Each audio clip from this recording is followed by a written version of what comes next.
بسم اللہ الرحمن الرحیم۔ گھر میں رکھی ہوئی یہ تین چیزیں برے حالات اور جادو کو دعوت دیتی ہیں۔ خدارا اسے اٹھا کر گھر سے باہر پھینک دیں۔ وہ تین چیزیں یہ ہیں۔ ہر گھر میں ایک چھوٹی سی چیز ہے جو روز بروز گھر میں نقصان کروا رہی ہے۔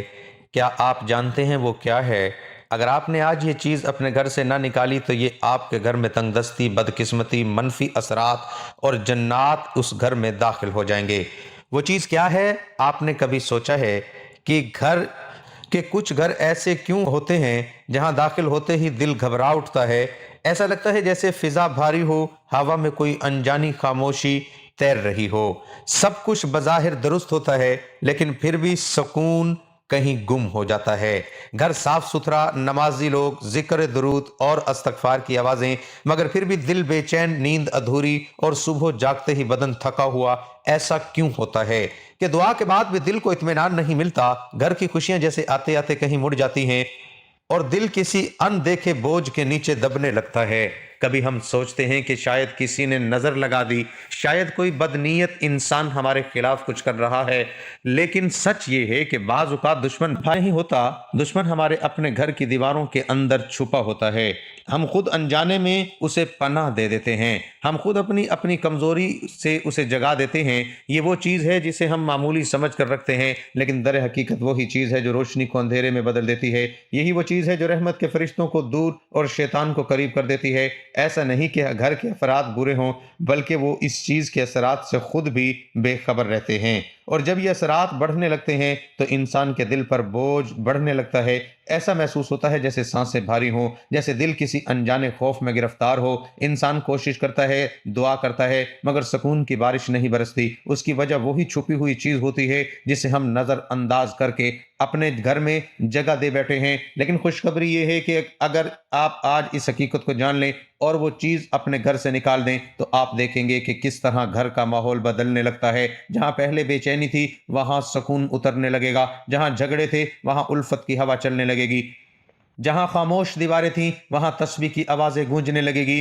اور سب سے بڑھ کر آپ محسوس کریں گے اللہ کی رحمت خود چل کر آپ کے دروازے تک آ گئی ہے۔ تو آج کی ویڈیو میں میں آپ کو وہ راز بتانے والا ہوں جو شاید آپ کی زندگی بدل دے۔ ایسا راز جو اگر آپ نے آج سمجھ لیا اور عمل کر لیا تو آپ کا گھر بے سکونی سے برکت کی طرف سفر شروع کر دے گا۔ وہ چیز منفی اثرات کو دعوت دے دیتی ہے۔ اب وقت آ گیا ہے کہ اسے پہچان کر اپنے گھر سے ہمیشہ کے لیے نکال دیا جائے۔ محترم ناظرین، آج کی یہ ویڈیو میرے ہر بھائی اور بہن کے لیے بہت ہی اہم ہے۔ اس ویڈیو کا ایک ایک لفظ اتنا قیمتی ہے کہ اگر آپ جان جائیں تو آپ اس پر ضرور عمل کرنا شروع کر دیں گے، کیونکہ جانے انجانے میں بہت سی ایسی غلطیاں ہم سے ہو جاتی ہیں جن کا ہمیں پتہ نہیں ہوتا، اور ان کی وجہ سے گھر میں تنگ دستی، غربت اور بے برکتی پیدا ہو جاتی ہے۔ اگر ان چھوٹی چھوٹی غلطیوں کو ہم ٹھیک کر لیں تو گھر سے ساری کی ساری بے برکتی چلے جائے گی، رزق کی کمی ختم ہو جائے گی انشاءاللہ۔ اللہ کے فضل کے ساتھ اور آپ کے گھر میں برکت ہی برکت کے انبار لگ جائیں گے۔ محترم ناظرین، اللہ تعالیٰ نے انسان کو اس دار فانی میں بھیج کر زندگی کے طور طریقے سکھا دیے تاکہ وہ اپنی زندگی کو اور ضروریات زندگی کو انتہائی احسن انداز میں پورا کرے۔ انسانی زندگی کے معاملات، صحت، کامیابی، کاروبار اور دیگر میدانوں میں مدد کے لیے اللہ نے اپنے محبوب بندوں میں سے چند بندوں کا انتخاب کیا جنہیں ہم انبیاء کہتے ہیں۔ ان کے بتائے ہوئے ہر طور طریقے میں نہ صرف برکت ہے بلکہ زندگی کی فلاح اور کامیابی پوشیدہ ہے۔ انسان کسی بھی میدان میں کامیابی حاصل کرنا چاہتا ہے تو اسے سیرت النبی صلی اللہ علیہ وسلم پر عمل پیرا ہونا ہوگا۔ اسلامی تعلیمات میں زندگی اور گھر کے سکون کے لیے چند اصول بیان کیے گئے ہیں۔ گویا کوئی انسان اگر ان پر عمل پیرا ہوتا ہے تو وہ اپنے گھر میں سکون پائے گا۔ انسان گھر میں کسی بھی کام کو سر انجام دے تو وہ فوراً بسم اللہ پڑھے۔ اس کام کو کرنے سے قبل ہمہ وقت ذکر الہی میں مشغول رہے۔ جدید دور ہے تو اکثر لوگ اپنے وقت کو گزارنے کے لیے فون کا کثرت سے استعمال کرتے ہیں، جن سے نہ صرف وقت ہاتھ سے جا رہا ہے بلکہ نیکی کرنے کی بھی لمحات انسانی ہاتھ سے پھسلتے جا رہے ہیں۔ کوشش اور اہتمام اس بات کا کرنا چاہیے کہ جب بھی گھر میں کسی بھی کام میں مصروف ہوں، استغفر اللہ، اللہ اکبر، الحمدللہ، یا حی یا قیوم وغیرہ اذکار کو نہ صرف خود اپنی زبان پر جاری رکھیں بلکہ اپنے بچوں کو بھی اس بات کی ترغیب دیں۔ سورۃ المدثر میں اللہ تعالیٰ نے ایک جنتی اور جہنمی کا مکالمہ بیان کیا، جس میں جنتی جہنمی سے سوال کرتا ہے کہ کون سی چیز تجھے جہنم میں لے کر آئی ہے، تو اس پر وہ جواب دیتا ہے قالوا لم نقو من المصلین، ہم نماز نہ پڑھنے والوں میں سے۔ یہ تو وہ لوگ ہیں جو نماز نہیں پڑھتے، جو نماز پڑھتے ہیں لیکن اس میں سستی کرتے ہیں، وقت ضائع کرتے ہیں اور قصدت نماز کو دیری سے پڑھتے ہیں۔ ان کے متعلق بھی ارشاد فرمایا فویل للمصلین الذین هم عن صلاتهم ساہون، پس ان نمازیوں کے لیے ہلاکت ہے جو اپنی نماز سے غافل ہیں۔ گویا یہ نماز تو پڑھتے ہیں، ان میں اکثر غفلت میں پڑ جاتے ہیں، ان کے لیے بھی خرابی ہے۔ لہذا گھر میں برکت چاہتے ہیں تو اکثر نماز کا اہتمام گھر میں کیا کریں، نوافل سنت تو لازم گھر میں ہی ادا کیا کریں۔ گھر میں نوافل و سنت پڑھنے کے بہت فوائد ہیں۔ ایک تو بچوں کو دیکھ کر نماز کی ترغیب ملتی ہے، دوسرا گھر میں برکت رہتی ہے۔ گھر میں برکت کے لیے قرآن مجید کی تلاوت کا اہتمام کیا جائے، اگرچہ تھوڑا ہی کیا جائے لیکن روز کی بنیاد پر کیا جائے۔ آپ چاہیں ایک صفحہ تلاوت کریں لیکن تلاوت روز کی بنیاد پر ہو سکے تو اپنے بچوں کو ایک صفحہ روزانہ تلاوت کا سنائیں تاکہ ان میں قرآن مجید کی تلاوت کا شوق پیدا ہو۔ قرآن مجید کی کوئی بھی سورت تلاوت کریں گھر میں برکت کا ہی باعث بنتی ہے۔ جناب رسالت مآب صلی اللہ علیہ وسلم نے فرمایا، ترجمہ حضرت ابو ہریرہ رضی اللہ عنہ سے روایت ہے کہ رسول اکرم صلی اللہ علیہ وسلم نے فرمایا، اپنے گھروں کو قبرستان نہ بناؤ، یقیناً شیطان ان گھر سے دور بھاگتا ہے جہاں سورۃ بقرہ پڑھی جاتی ہے۔ یعنی گھروں میں نماز اور تلاوت قرآن کا اہتمام کیا کرو۔ اہل علم فرماتے ہیں کہ روزانہ رات عشاء کی نماز کے بعد جو شخص سورۃ واقعہ کی تلاوت کرتا ہے اللہ اس کے رزق میں اضافہ فرماتا ہے۔ صبح صبح سے سورۃ یاسین کی تلاوت بھی کرنی چاہیے۔ جمعۃ المبارک کو سورۃ کہف کی تلاوت کرنی چاہیے۔ قرآن مجید میں اللہ تعالیٰ نے تقوی سے متعلق ارشاد فرمایا، اور زاد راہ یعنی راستے کا خرچ لے لیا کرو، یقیناً سب سے بہتر راہ سفر تقوی ہے، اور اہل عقل مجھ سے ڈرتے رہو۔ پھر ارشاد ہوا، یقیناً اللہ تعالیٰ کے نزدیک تم میں سے سب سے زیادہ عزت والا وہ ہے جو سب سے زیادہ پرہیزگار ہے۔ بے شک اللہ تعالیٰ سب کچھ جاننے والا باخبر ہے۔ گھر میں برکت کے لیے عمل یہ ہے کہ انسان اللہ سے جس طرح ڈر کے یا اس کی محبت میں مجلس میں، مسجد میں، سفر میں تقوی اختیار کرتا ہے، ویسے ہی گھر میں جب وہ تنہائی میں ہو، جب اسے کوئی دیکھ نہ رہا ہو سوائے رب کائنات کے، اس وقت بھی وہ تقوی اختیار کرے۔ اپنی بیوی، بچوں، والدین اور بہن بھائیوں کے ساتھ حسن سلوک کے محض اللہ کی رضا کی خاطر یہ عمل بھی گھر میں برکت کا سبب ہے۔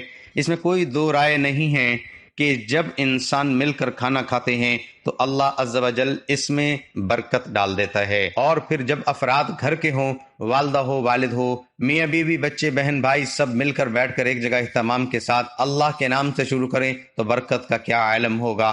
جدید دور میں یہ روایت ختم ہوتی جا رہی ہے۔ اب اگر کوئی اپنے کمرے میں بیٹھا ہے تو وہاں ہی کھانا کھائے گا، اگر کوئی اسٹڈی روم میں ہے تو وہاں ہی کھانا کا اہتمام کرے گا۔ والدین الگ بیٹھ کر کھا رہے ہوتے ہیں، ایسا کرنا برکت کو ختم کر کے مترادف ہے۔ جناب رسالت مآب صلی اللہ علیہ وسلم نے فرمایا، اللہ تعالیٰ کے ہاں سب سے پیارا کھانا وہ ہے جس پر ہاتھوں کی کثرت ہو، یعنی جہاں لوگ زیادہ ہوں گے۔